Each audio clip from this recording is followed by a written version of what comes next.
never imagined I'd be the guy writing one of these stories. You read about it, shake your head, and think that would never happen to me.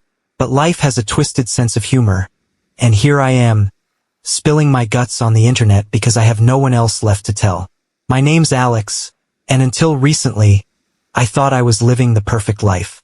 I'm 34, a marketing consultant, and I married the love of my life, Rachel, 10 years ago. She's beautiful, smart, and the kind of woman who could walk into a room and make everyone stop and stare. We met in college, fell in love fast, and never looked back. Or so I thought. We live in a cozy house just outside of Denver. With a big backyard and a golden retriever named Max. Life felt like a dream. We had our ups and downs like every couple, but we were solid, or so she made me believe. The first sign. It started with something small. Rachel came home late one night after her work event. She smelled like a different kind of cologne. Something woodsy and expensive. When I asked about it, she laughed, brushed it off, and said it was probably her boss, Dan, giving her a hug after the meeting. I let it go because, why wouldn't I? She'd never given me a reason not to trust her. But then, the late nights started happening more often. Work is crazy, she'd say. Big project deadlines. She'd disappear into her phone, texting someone constantly, her face lighting up in ways I hadn't seen in years. I tried not to jump to conclusions. I've never been the jealous type, but something was off. The discovery. One night, she fell asleep on the couch after another long day at work. Her phone buzzed. I know I shouldn't have looked. I still feel guilty about it, but some deep instinct took over. The message was from a contact saved as, Ashley, work. Can't stop thinking about tonight.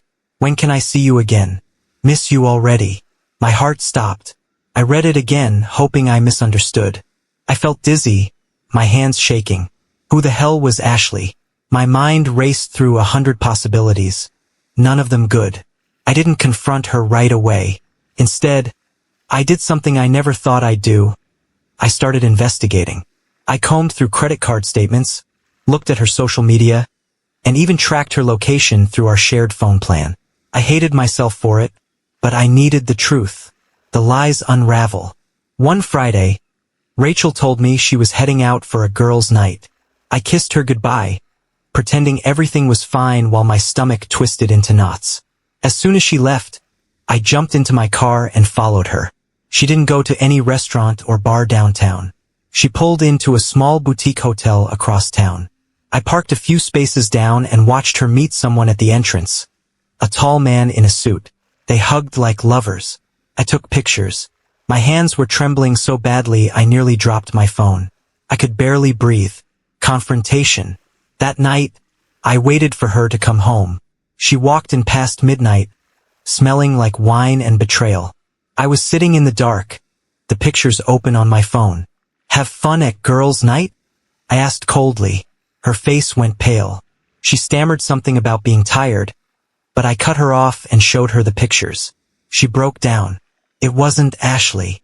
It was Daniel, her boss. The same one she dismissed as harmless months ago. They'd been having an affair for over a year. Her sobs filled the room, but all I felt was numb.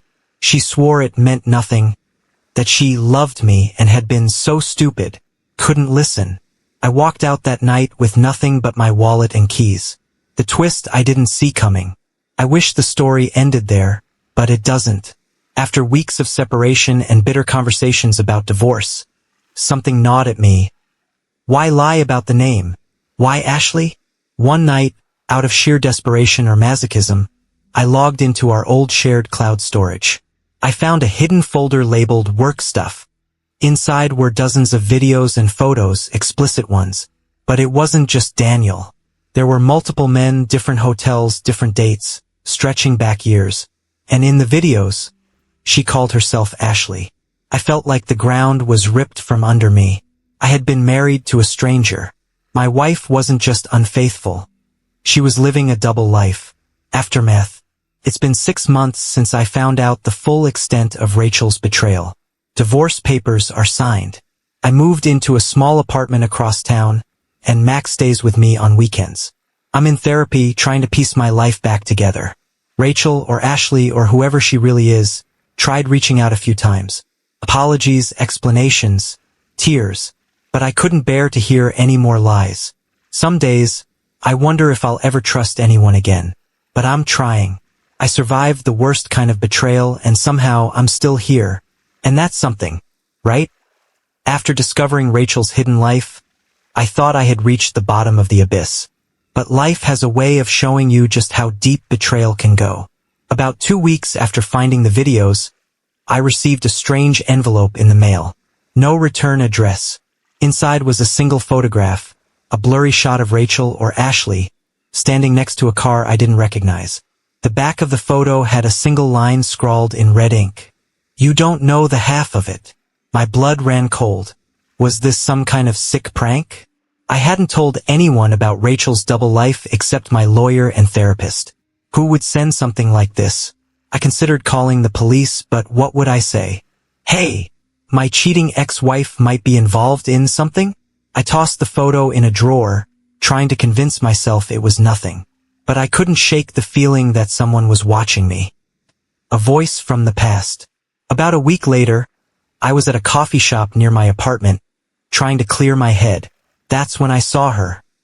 A woman sitting at the corner table, staring straight at me.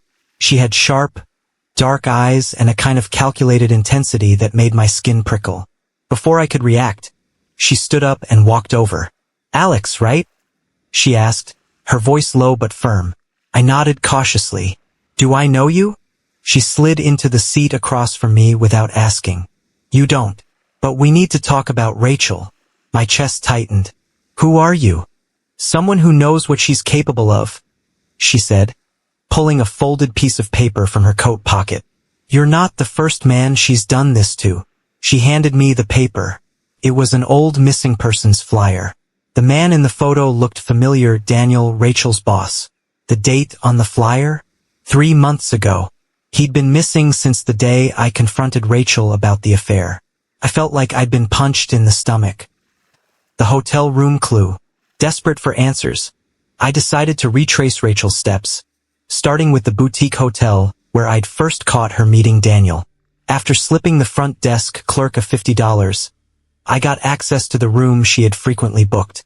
The room was eerie, like stepping into a crime scene no one had discovered yet.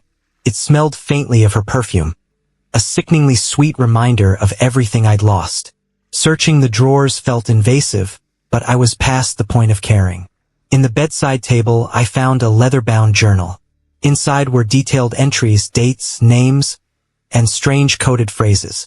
The Crimson Client. Delivery secured. Payment pending. It wasn't just an affair. Rachel was running something dangerous. A dangerous game. Shaken, I left the hotel with the journal tucked under my coat. That night, my phone buzzed with a text from an unknown number. "You're digging in places you shouldn't be. Walk away while you still can." I stared at the message, my heart pounding. This wasn't just about betrayal anymore, it was about survival. I was done playing the victim. Rachel, Ashley, had fooled me once. She wouldn't get the chance to do it again. I pulled out the journal and started decoding the cryptic messages, determined to uncover the truth. The final meeting. Weeks of digging led me to an abandoned warehouse on the outskirts of town. According to Rachel's journal, this was where her final delivery had been made. The air inside was thick with mildew and tension. Dust-covered crates lined the walls, and in the center of the room was a lone chair with Daniel tied to it. Barely conscious, bruised and bloodied, but alive. Before I could react, I heard the unmistakable click of a gun's safety being switched off behind me. "Hello, Alex." Rachel's voice, cold, detached. The woman I'd loved was gone, if she'd ever really existed at all. "Should have stayed out of this," she hissed. "But you never could leave well enough alone." The truth unmasked. In that chilling moment, everything clicked. Rachel wasn't just a cheater. She was a manipulator, a criminal, and maybe something much worse. "Why?" I demanded, my voice trembling. "Why all of this?" She smiled, but there was no warmth in it. "Because I'm good at it." Before she could pull the trigger, the warehouse door burst open. Flashlights blazed as federal agents stormed the room, shouting commands. Rachel Ashley was finally caught. Her entire operation, blackmail, fraud, extortion, and worse, was laid bare. She wasn't just cheating on me. She was conning powerful people, playing a dangerous game I'd stumbled into by accident. Aftermath. It's been almost a year since that night. Rachel was sentenced to 25 years in prison after cutting a deal to avoid life without parole. Daniel survived and disappeared into witness protection. The FBI said I was lucky to be alive. But sometimes, late at night, I can still hear Rachel's voice in my head. You don't know the half of it. And deep down, I know she's right. Even though Rachel was locked away, the nightmare wasn't over. I tried to move on, new apartment, new job in a different city, even started seeing someone casually. But there was this ever-present feeling that I was being watched. A car parked too long outside my building. A strange face in a crowd that seemed a little too familiar. The FBI assured me Rachel's organization had been dismantled, but I wasn't so sure. She was too smart, too calculating. People like her always have a contingency plan. One cold autumn evening, I came home from work and found something that froze me in place. A single red rose sitting on my kitchen counter. The front door was still locked. The windows were secure. No sign of forced entry. Taped to the stem was a tiny piece of paper with a message written in Rachel's familiar, elegant handwriting. You should have walked away. The return of the stranger. Paranoia became my constant companion. I moved again, this time to a small, nondescript town far off the grid. No social media. No contact with anyone from my past. I thought I could finally escape. But then, one night at a secluded diner near my new place, I spotted her. The same intense-eyed woman who had approached me months ago with the missing persons flyer. She was sitting alone at the far end of the diner, stirring her coffee slowly, her gaze locked on me like a predator studying its prey. Before I could react, she waved me over with a slight tilt of her head. Against my better judgment, I approached. You're harder to track than I expected, she said coolly. But you're not as invisible as you think. What do you want? I demanded, keeping my voice low. She smiled faintly, pulling a thin folder from her bag and sliding it across the table. Inside were surveillance photos of me, entering my apartment, jogging through the park, even sitting at this very diner. You're still part of the game, she said, whether you like it or not. A dangerous proposition. I demanded answers, but she only offered cryptic warnings about unfinished business and old debts still owed. Then she dropped a bombshell. Rachel's not where you think she is. My stomach twisted. She's in federal prison. She got 25 years. Her smirk widened. Did she, though? Did you see her go in? Or did you just believe what they told you? She slid another paper across the table, an official-looking prison transfer order stamped with a classified seal. Rachel had been transferred from the federal penitentiary 6 months ago. Her listed destination was redacted. Why are you telling me this? I asked, my voice hoarse. Because you're the only person she's ever cared about, she replied. And if you don't find her first, they will. The chase begins. I knew I should have walked away, should have left the past buried. But the truth had dug its claws into me, refusing to let go. I couldn't live the rest of my life looking over my shoulder, wondering if Rachel, or someone worse, was still out there. So I made a choice. I would find her. The woman, her name was Erin, I later learned, became my reluctant ally. She claimed she was a former operative working off the grid, with ties to people who wanted Rachel dead even more than I did. I wasn't sure if I could trust her, but she was my only lead. Our search took us across the country. Seedy motels, back alley deals, coded messages left in dead drops. Every step brought more danger, more enemies, more shadows. The final revelation.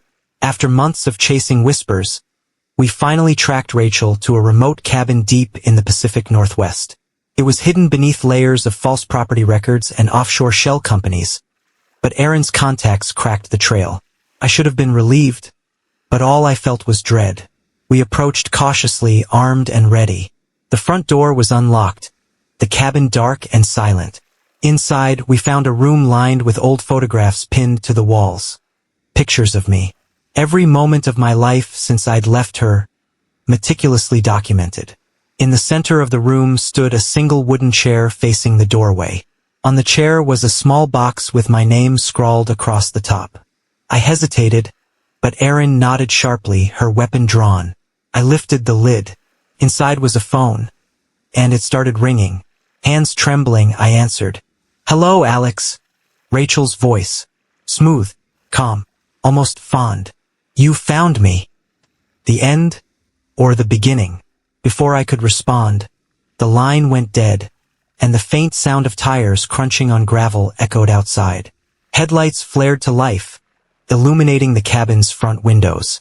We barely had time to hit the ground before gunfire erupted, shattering the glass and peppering the walls. Someone else had found her too, and they weren't interested in talking. As we scrambled for cover, my mind raced. Was this Rachel's plan all along? Was I still just a pawn in her twisted game? One thing was certain. I wasn't running anymore. I would find her or die trying. Bullets tore through the cabin, sending with splinters and shattered glass flying. Erin and I dove behind an overturned table as the relentless gunfire raged on. I could hear tires screeching outside. Multiple vehicles, armed men shouting orders. They were closing in. "Move!" Erin barked, yanking me toward the back of the cabin. We sprinted through the dark, her expert reflexes guiding us toward an old storm cellar door partially hidden beneath layers of fallen leaves. She pried it open just as the front door of the cabin exploded inward with a deafening crash. We tumbled down into the dark basement, hearts pounding. I could hear heavy boots stomping through the cabin above. These weren't ordinary hitmen. They were military-grade, ruthless, and precise. Whoever Rachel had crossed, they'd sent the best. I couldn't stop thinking about her voice on that phone. Was she here, or had this been another one of her games? The reckoning. As we crept through the underground passage leading out of the cellar, we found ourselves in a forgotten network of tunnels winding deep beneath the forest. Erin's flashlight flickered against damp stone walls scarred with strange markings and old chains. "Stay sharp," she warned, her voice tense. Suddenly, we heard a soft, echoing voice through the tunnels. A woman's voice. Familiar. "You should have walked away, but you never could. Could you, Alex?" I froze, recognizing Rachel's chilling tone. Erin raised her weapon, ready to fire, but I motioned for her to hold. "Rachel!" I shouted into the dark. "It's over. They're coming for you." Her laughter echoed, haunting and calm. "They're not coming for me. They're coming for you." A blinding spotlight flared from above, bathing the entire tunnel in harsh white light. Heavy footsteps thundered behind us. We were trapped. "Alex," Erin hissed, yanking me toward a side passage. "We have to move now." But before I could follow her, steel doors slammed shut between us with a thunderous clang, sealing me inside alone. Face to face, the tunnel went silent, oppressively still. Then soft footsteps approached from the darkness ahead. A figure emerged, stepping into the harsh light. Rachel. She was as stunning and as dangerous as ever. Her icy gaze locked on mine, unreadable yet familiar. She held no weapon, only that same unnerving, knowing smirk that had haunted me for so long. "Hello, Alex," she said smoothly. "Miss me?" Before I could respond, armed men poured into the tunnel behind her, guns aimed at her. They weren't her reinforcements. They were after both of us now. "Time's up," she whispered, tossing a sleek black keycard at my feet. "You have one chance. Use it." "Rachel, what the hell is this? Run." With that, she spun around and charged the armed men, disarming one with lethal precision before vanishing into the chaos. I didn't wait to see how it ended. I grabbed the keycard and sprinted down the only remaining passage, Rachel's voice echoing behind me. "This isn't over, Alex. It never was." Epilogue. A life on the run. I've been running ever since. Living in the shadows. Off the grid. Every day I wake up wondering if Rachel is still out there, watching, waiting, playing the next move in her endless game. Sometimes, late at night, I think about that final look she gave me. Was she saving me? Or setting me up for something far worse? Maybe I'll never know. Maybe this story has no end. But if you've made it this far, remember one thing. Trust is a dangerous currency. And in Rachel's world, nothing is ever what it seems. Subscribe for more stories like this. If you were hooked by this twisted tale of betrayal, mystery, and deadly secrets, hit subscribe and stay tuned for more stories that will leave you questioning everything and everyone you think you know. Because sometimes, the truth is the most dangerous story of all. Until next time, stay safe out there.